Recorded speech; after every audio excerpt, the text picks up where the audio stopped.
সম্মানিত দর্শক শ্রোতা, আসসালামু আলাইকুম। আজকের বিষয় হচ্ছে শেখ হাসিনা ও তুলসী গ্যাবার্ড যে আলোচনা করে, ডিসকাস করে যে প্ল্যান পরিকল্পনা করেছে এবং সে অনুযায়ী একই কণ্ঠে, একই সুরে, একইভাবে যে বক্তব্য প্রকাশ পেয়েছে, তাতে মনে হচ্ছে রীতিমতো বাংলাদেশের উপদেষ্টা পরিষদের পালপিটিশন গরম হয়ে গেছে। অপরদিকে এই ডক্টর মোহাম্মদ ইউনূস মার্কিন যুক্তরাষ্ট্রের সাথে বাকবিতণ্ডে জড়ালে তার যাতায়াত অবস্থা, শেখ হাসিনার তো ভারতে অবস্থান হয়েছে, তার অবস্থান কোথায় হবে সে বিষয়ে সংক্ষেপে আপনাদের সাথে শেয়ার করছি। দেখেন, আমি রীতিমতোই আপনাদের বলেছিলাম যে তুলসী গ্যাবার্ড এই শুধু তিনি নিজে একা আসেননি, বিশ্বের অনেক রাষ্ট্রের গোয়েন্দা সংস্থাদের সাথে তিনি মত বিনিময় করেছেন, আলোচনা করেছেন। যদি তুলসী গ্যাবার্ডের, তিনি তো এই গোয়েন্দা বিভাগের প্রধান পরিচালক, এই মার্কিন যুক্তরাষ্ট্রের গোয়েন্দা বিভাগের পরিচালক, তার কাছে যদি যে তথ্য থাকে তাহলে সেই তথ্যগুলো কিন্তু সকল গোয়েন্দা সংস্থার কাছে বার্তা চলে যায়। সেই তুলসী গ্যাবার্ড, আমরা অনেকেই বলছেন যে তুলসী গ্যাবার্ড শেখ হাসিনার সাথে দেখা করবে না, কিন্তু বাস্তবে এটাই প্রমাণিত হয়েছে। তুলসী গ্যাবার্ড শেখ হাসিনার সাথে সাক্ষাৎ হয়েছে, সবকিছু বিষয়ে ডিল হয়েছে।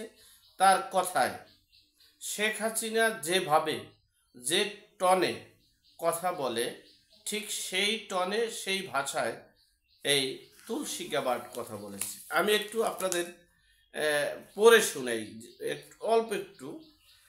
তুলসী গ্যাবার্ড বাংলাদেশ পরিস্থিতি নিয়ে গভীরভাবে উদ্বিগ্ন যুক্তরাষ্ট্র। এই তুলসী গ্যাবার্ড বলছে বাংলাদেশের পরিস্থিতি নিয়ে গভীরভাবে উদ্বিগ্ন। একটা হলো শুধু উদ্বিগ্ন যদি বলতো তাহলে একটা বিষয়, উদ্বিগ্ন হচ্ছে আমরা বলি না, খুব একটা এই উদ্বিগ্ন শব্দটা আতঙ্কিত বলি আমরা, বিচলিত বলি আমরা। হ্যাঁ, এটার চেয়েও সর্বোচ্চ হচ্ছে উদ্বিগ্ন। আর একটা বিষয় হলো, আমরা এটা বলতে পারতো, দেখেন যে ভারত পরিস্থিতি নিয়ে উদ্বিগ্ন যুক্তরাষ্ট্র, গভীরভাবে কথাটা বলার মানে হচ্ছে কি, খুব এটা তাদের মনে লাগছে এবং এটা প্রতিবাদ করতে হবে। প্রতিবাদ না, শুধু প্রতিশোধ করতে হবে এবং এই যে উদ্বিগ্ন হয়েছে সেটা যাতে নির্মূল করা যায় সেই পরিবেশ সৃষ্টি করতে হবে। এখন আমরা বাঙালি যদি মনে করি তে তুলসী পাতা, তুলসী গাছ আর তুলসী আর কি করবে, মনে করতে পারি, অসুবিধা নেই। কিন্তু এই তুলসী সেই তুলসী নয়। এই তুলসী হচ্ছেন মার্কিন যুক্তরাষ্ট্রের গোয়েন্দা ডিপার্টমেন্টের সর্বসেক্টরের প্রধান, যিনি এমনকি ভারতে যে আসছেন বিভিন্ন রাষ্ট্রের গোয়েন্দাদের সাথে বৈঠক করার জন্য আসছে। আর এই তুলসী গ্যাবার্ড যদি ইচ্ছে করে, এই তুলসী গ্যাবার্ড হচ্ছেন একজনই যিনি, আরেকটু আপনাকে বিস্তারিত বলে দিই কি জন্য সে বলেছেন, বাংলাদেশের ধর্মীয় সংখ্যালঘুদের উপরে নির্যাতন। অর্থাৎ যেদিন তুলসী গ্যাবার্ড ভারতে আসছিলেন সেদিন বরগুনাতে একটা মাজার ভেঙে চুরমার করে দিয়ে আগুন দিয়ে পুড়িয়ে দেওয়া হয়েছিল। তার মানে কি ধর্মীয় ধর্মীয় সংখ্যালঘুদের উপরে নির্যাতন ও সহিংসতা। এখন আমরা বলতে পারি যে, আমরা বলেছি অনেক জায়গায় সহিংসতা নেই। সহিংসতা নিয়ে গভীর উদ্বিগ্ন মার্কিন যুক্তরাষ্ট্র। গতকাল ভারতীয় সংবাদ মাধ্যম এনডিটিভি ওয়ার্ল্ডকে দেওয়া সাক্ষাৎকারে দেশটির গোয়েন্দা প্রধান তুলসী গ্যাবার্ড।